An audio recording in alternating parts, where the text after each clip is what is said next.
Okay, so there's nobody here yet, but I'm gonna go ahead and get started on this video. This is my first live. I have no idea if you can hear me, so just let me know as soon as you get on how the quality of the audio is. Someone just started mowing, of course, as soon as I got on here. So my name is Nicole. Hey guys, my channel is Green Onion Vintage. Hey, okay, there's people here. Awesome. Welcome. Perfect. Thank you so much. Okay, I think I need to watch the comments over here. I'm gonna figure all this out. We're gonna do this together. I don't really know how. Oh, here we go. Okay, so quick announcement is, first of all, my Etsy shipping has gotten more and more expensive. So I'm gonna have to change our Go Vintage free shipping code to a $5 flat rate shipping. So it'll still be the same Go Vintage code at the end of your shopping on Etsy, but it's going to be just for $5 of flat rate shipping instead of free shipping. And I am sorry for that change. It's just that shipping is so expensive right now that doing all the free shipping has taken a big hit for me. And I'm just trying to figure out Etsy as it goes. And you guys know that I just started that, and I appreciate so much all the orders so far. So that is my main announcement, is that Etsy shipping is going to be changing. That's going to start on July 1st. So you have the rest of June, which the end of June really snuck up on me. So it's already the 28th. Oh gosh, so that's 3 days. There's 30 days in June. Okay, so that's 3 more days that you can use that free shipping code, which is all capital letters, Go Vintage. At your Etsy order, you can get free shipping over $35, but it's just 3 more days of that starting July 1st. It's not going to be free. It's going to be a $5 flat rate shipping over $35, if that makes sense. Hi guys. Oh, this is awesome. Okay, I'm glad people are here and can hear me. Perfect. Okay, besides that, I just did that furniture flipping video over the weekend. I'm getting a lot of comments on that because it's a giveaway. So if you have any other questions about how I flip furniture or the products I use, I thought I would sit on here with you today and answer those. Or if you're watching this video after the fact, please leave those questions down below. And I'm going to do a Q&A video soon to answer any other furniture flipping questions. They're just kind of getting buried on that live video, or that other video where I did the chest of drawers recently. Hey guys, hey Vicky. So if you have any furniture flipping questions, you can go ahead and ask them right now. I have a baby napping and I have 2 boys playing downstairs. So chances are I'm gonna have to run off here really quickly because they're not gonna stay quiet very long, I know that. But I am happy to answer any questions now that I can. And then I will do that Q&A video soon. Yeah, can you hear that? That's what it sounds like to have 2 boys downstairs playing. Sometimes they'll work it out on their own. I'm about to make a Dixie Belle order. I'm trying to decide which new color I want to try. I have not done the mint julep yet on anything.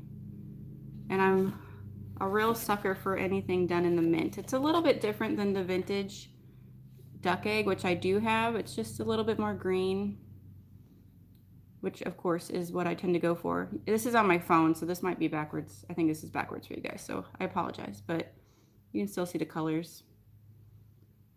So I'm definitely going to be doing the mint julep. The color that I run out of a lot is drop cloth and sandbar. You guys have seen me use those a lot. And then what's the other one? I just used this French linen on the chest behind me here. This is the one I just showed you guys in that video over the weekend. But the dried sage is the other one I wanted to show you. I've gone through a lot of dried sage, and I like the Spanish moss also. I just wish they were both more green than they are. I almost always add a little bit of evergreen to those colors.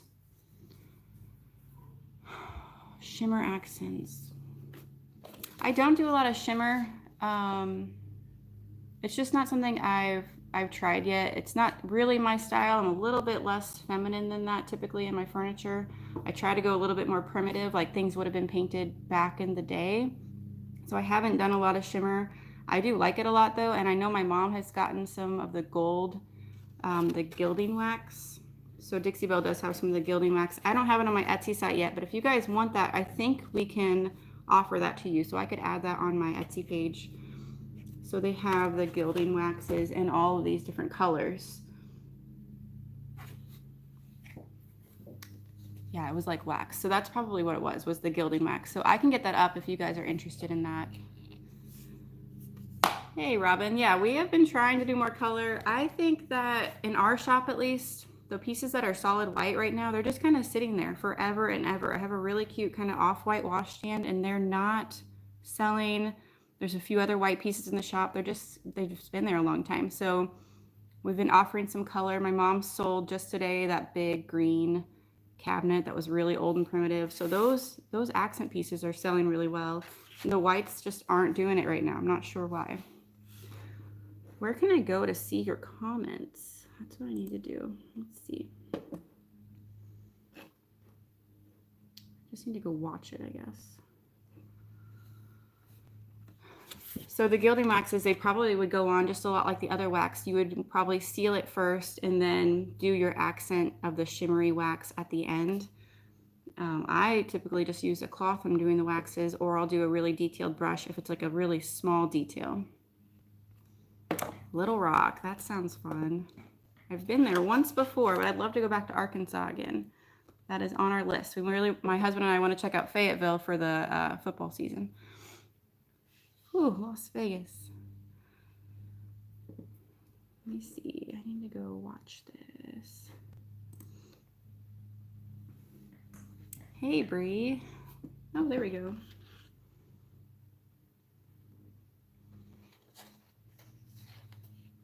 Yeah, that's what I've heard about Arkansas. Definitely will be down there in the fall, and we are going to go to Waco this fall, so I might stop through Arkansas on the way down.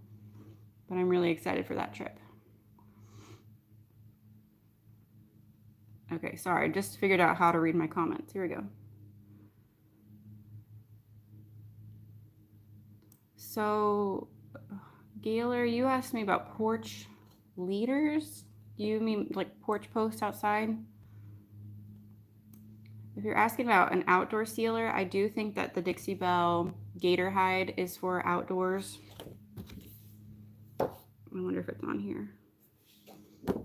So gator hide is just one of their sealers. They have a few different levels, but that's the one that's the most waterproof. So I would suggest the gator hide, and that is on my Etsy site.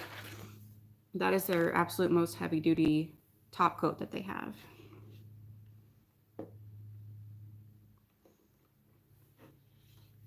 Okay, I can't believe my house has stayed this quiet for this long.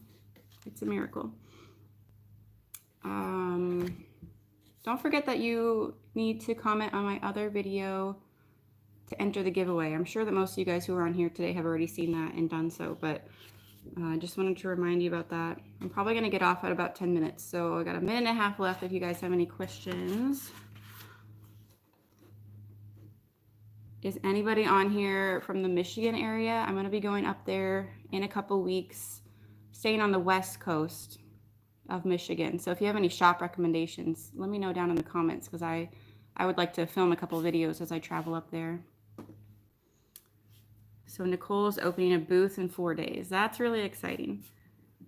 I would just say, my best advice for starting, you really kind of got to go with the flow in the beginning. I know when my first day of being in a booth, I thought I would have all these sales and it was just going to be like this immediate thing. That was pretty hilarious looking back on it. I might have sold one thing my first day, but I'm not even sure that I sold anything. And so you just kind of got to give your booth some time, first of all, for people to notice it. It took me quite a while to get some regular shoppers though. And then eventually I'd have people come in to look like right at our booth. They are fans of ours, but that took a long time. So, just don't be discouraged if in the first few days or weeks your sales are slow. It really takes people some time to catch on. It takes a long time to understand booth pricing.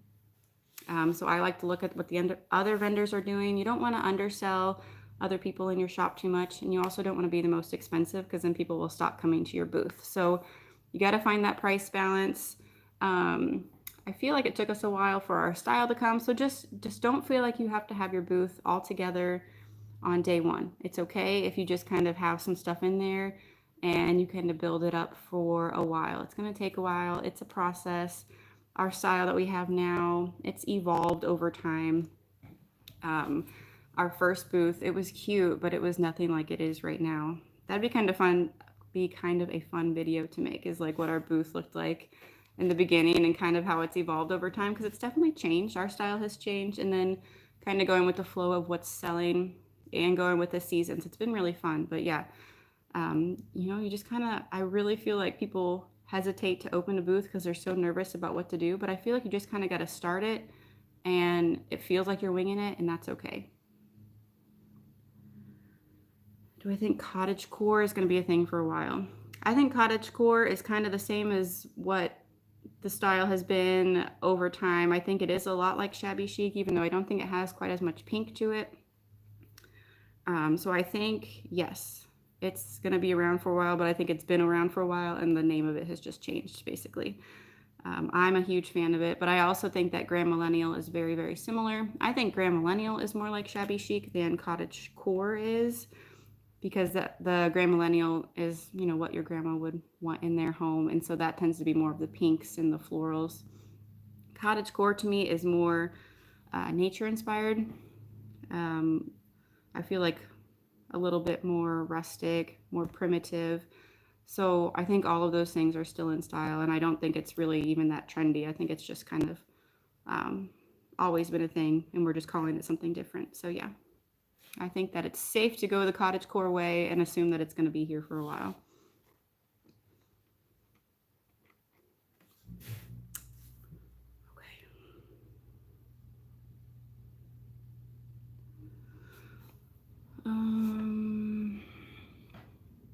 With fall decor, I feel like we try to go that way. We hit 4th of July as summer, and then honestly, I know my shop owner transitions her holidays really early, so I would think that by the end of July we're going to start seeing some fall, and definitely by August. Actual fall in Illinois, I mean, is definitely like end of September-y. We're all kind of getting ready to be done with summer, even though it's still really warm. So, but I would say that by the end of July, we can start kind of putting that stuff in there. And then we don't probably go full-blown fall until end of August. And then, I mean, honestly, we are switching over to Christmas in November. So it's not very long that you're in the fall decor. I definitely don't go as early as like Hobby Lobby does. So I try to let my summer stuff sell in summer. I don't like to store a bunch at the end of the season. So if I need to have some extra time for my stuff to sell, like I'm not rushing my stuff out and switching it out much sooner than necessary. But I will say we stay probably about 6 weeks ahead of the seasons. Oh, sorry. Jolene's doing her first show in July. What kind of show are you doing? Hey, Donna.